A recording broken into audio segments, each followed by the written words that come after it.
আবারও মা হলেন টালিউড অভিনেত্রী পূজা ব্যানার্জি। 14 আগস্ট কন্যা সন্তানের জন্ম দিয়েছেন তিনি। সেই খবর পূজা ব্যানার্জি তার সামাজিক মাধ্যমে একটি ছোট ভিডিও শেয়ার করে নিজেই ভক্তদের জানিয়েছেন। নিজের ভেরিফাইড ফেসবুক পেজে পোস্টটির ক্যাপশনে এই অভিনেত্রী লিখেছেন, আমার ছোট্ট মেয়ের প্রথম ঝলক। ছোট্ট সোনামণির ঝলক দেখালেও মেয়ের নাম প্রকাশ করেননি এই অভিনেত্রী।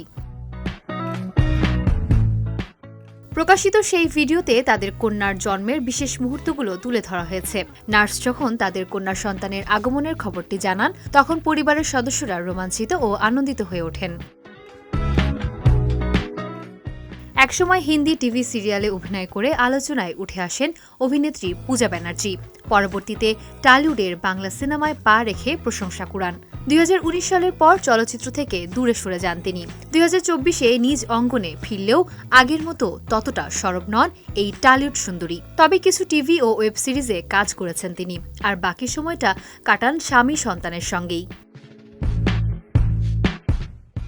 প্রায় 1 দশক সম্পর্কে থাকার পর পূজা ও কুনাল 2020 সালে আইনি বিয়ে সারেন। একই বছরের অক্টোবরে প্রথম পুত্র সন্তানের মা হন পূজা।